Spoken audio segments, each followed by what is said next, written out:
নমস্কার, রিপাবলিক বাংলায় আপনাদের সবাইকে আরও একবার স্বাগত। বাংলার প্রাইম টাইম নিয়ে আমি ঈশান দেব রয়েছি আপনাদের সঙ্গে, আমার সঙ্গে রয়েছে সৃজিতাও।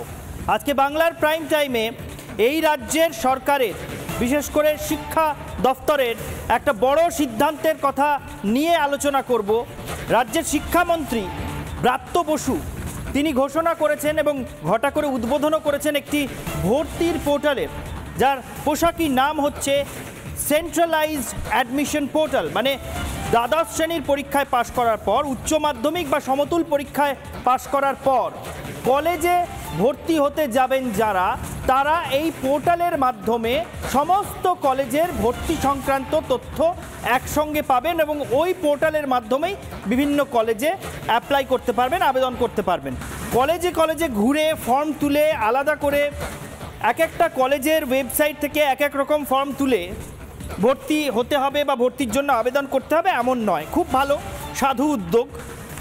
সেন্ট্রালাইজড অ্যাডমিশন মানে কেন্দ্রীভূতভাবে একটি পোর্টাল বা একটি ওয়েবসাইটের মাধ্যমে ছাত্রছাত্রীদেরকে অনেকগুলো কলেজের নথি একসঙ্গে, তথ্য একসঙ্গে দেখিয়ে দেওয়া হচ্ছে, যার ফলে বাড়িতে বসে ওই পোর্টালের মাধ্যমে ছাত্রছাত্রীরা দেখে নিতে পারেন যে তার পছন্দের সাবজেক্ট, পছন্দের বিষয়, পছন্দের কোন কলেজে তিনি পেতে পারেন, যে নম্বর তিনি পেয়েছেন তার ভিত্তিতে, এবং এই অনুমানের ভিত্তিতে তিনি যাতে একসঙ্গে একাধিক কলেজে বাড়িতে বসেই নিখরচায় আবেদন করে দিতে পারেন।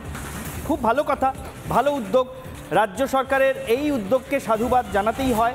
যদি ছাত্রছাত্রীদের সুবিধার কথা ভেবে ছাত্রছাত্রীদেরকে তাদের যোগ্যতা অনুসারে তাদের পছন্দের বিষয়, তাদের প্রাপ্ত নম্বরের ভিত্তিতে যে কলেজে তাদের পড়ার সুযোগ হয়, সবচেয়ে ভালো কলেজে পড়ার সুযোগ যদি করে দেওয়া হয়, সে কথা ভেবে যদি এই পোর্টাল করা হয়ে থাকে, যেমনটা শিক্ষামন্ত্রী দাবি করছেন, তাহলে খুব ভালো কথা, সাধু উদ্যোগ। এই উদ্যোগের উদ্দেশ্য নিয়ে আমরা কোনো রকম সন্দেহ রাখছি না, উদ্দেশ্য নিশ্চয়ই মহৎ, কিন্তু প্রশ্ন উঠে আসছে একাধিক যে উচ্চ মাধ্যমিক পরীক্ষার ফলাফল প্রকাশিত হয়ে গিয়েছে প্রায় মাস দেড়েক আগে, আর রাজ্যের শিক্ষামন্ত্রী ব্রাত্য বসু এই পোর্টালটা সবে উদ্বোধন করেছেন, এখনও তার মাধ্যমে ভর্তি প্রক্রিয়া চালু করা যায়নি। আগামী সোমবার থেকে ভর্তি প্রক্রিয়াটা চালু হবে। তাহলে যদি রাজ্য সরকার আগে থেকেই সিদ্ধান্ত নিয়ে থাকে যে এই পোর্টালের মাধ্যমেই এবার ছাত্রছাত্রীদেরকে ভর্তি করে দেওয়া হবে, তাহলে আরও আগে এই পোর্টালটা চালু করা হলো না কেন?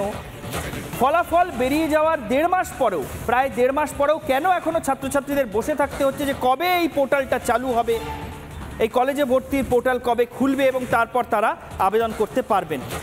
এই রাজ্যের যত সরকারি কলেজ বা সরকারি সাহায্যপ্রাপ্ত কলেজ আছে, সেই 500রও বেশি কলেজ সব কিছু এই পোর্টালের আওতায় চলে এসেছে, এবং সেই সব কলেজগুলোতে ভর্তি হতে হলে আপাতত বসে থাকতে হবে কতক্ষণে সেই পোর্টাল পুরো দমে চালু হচ্ছে তার উপরে।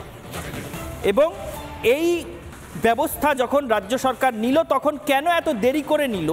উচ্চ মাধ্যমিকের ফলাফল কবে বেরোবে সেটা তো শিক্ষা দফতর বা রাজ্য সরকারই সবার আগে জানতেন।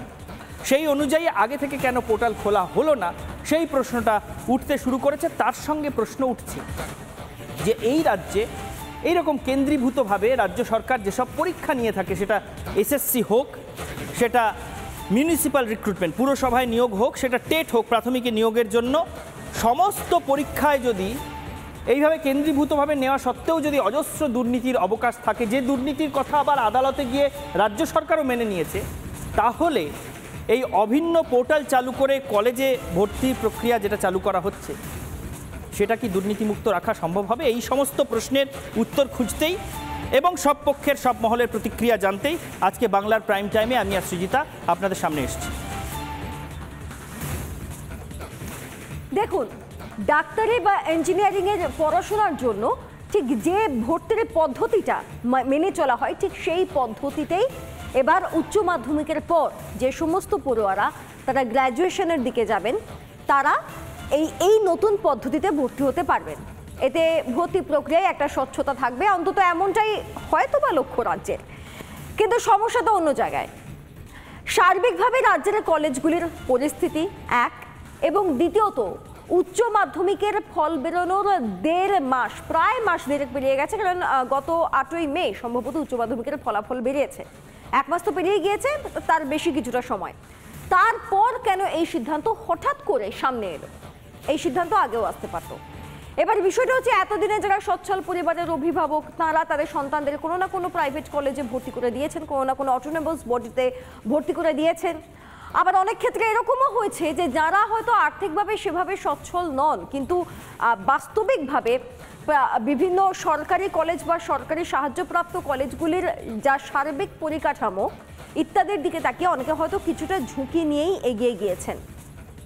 আরও একটা প্রশ্ন রয়েছে, এই যে একটা পোর্টালের ব্যবস্থা করা হলো এবং রেজাল্ট বেরোনোর প্রায় মাস দেড়েক পেরিয়ে যাওয়ার পর এই ব্যবস্থাটা করা হলো, তাতে আরও একটা সমস্যা, সেটা হচ্ছে যে দেরিতে ক্লাস শুরু হবে। এই যাবতীয় প্রক্রিয়াটা চলতে চলতে যখন ক্লাসটা শুরু হচ্ছে, সেই সমস্ত ক্লাসটা দেরিতে শুরু হচ্ছে যারা এই সমস্ত কলেজে ভর্তি হচ্ছেন। হতেই পারে অন্যান্য যে অটোনমাস বডিগুলো রয়েছে সেখানে পড়াশোনা কিছুটা এগিয়ে যাচ্ছে। এটা ক্ষতি নয় তো? এই ক্ষতিটা পূরণীয় তো?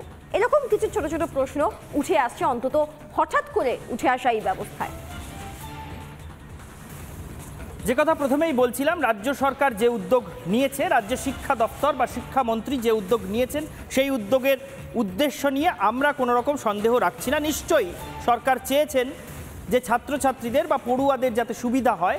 নিশ্চয়ই সরকার চেয়েছেন যে ছাত্রছাত্রীরা বা পড়ুয়ারা যারা রাজ্যের নানা প্রান্তে থাকেন, তারা রাজ্যের বিভিন্ন প্রান্তে এবং কলকাতায় ছড়িয়ে ছিটিয়ে থাকা সবচেয়ে ভালো মানের কলেজগুলোতে নিজেদের পছন্দের বিষয় যাতে পড়তে পারেন নিজেদের প্রাপ্ত নম্বর অনুযায়ী, সেই ব্যবস্থা করার জন্যই এই পোর্টাল খোলা হয়েছে।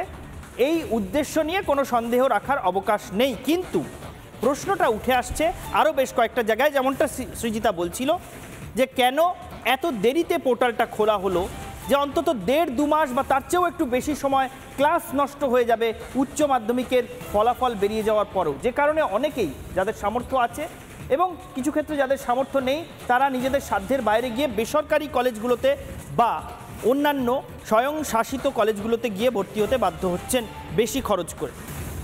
সবার এই বিতর্কে তো আমরা যাব, তবে তার আগে সবার আগে শুনবো শিক্ষামন্ত্রী ব্রাত্য বসু এই পোর্টাল খোলা সম্পর্কে কি বলেছেন, তারপরে আপনাদের বুঝিয়ে বলছি এই পোর্টাল কি উদ্দেশ্যে খোলা হয়েছে। শুনে নিন ব্রাত্য বসু কি বলেছেন। কেমিস্ট্রি নিয়ে পড়তে যাওয়ার আবেদন মানে কোর্স ফিটা হচ্ছে একটু বেশি, সে অতিরিক্ত টাকাটা তাকে দিতে হবে।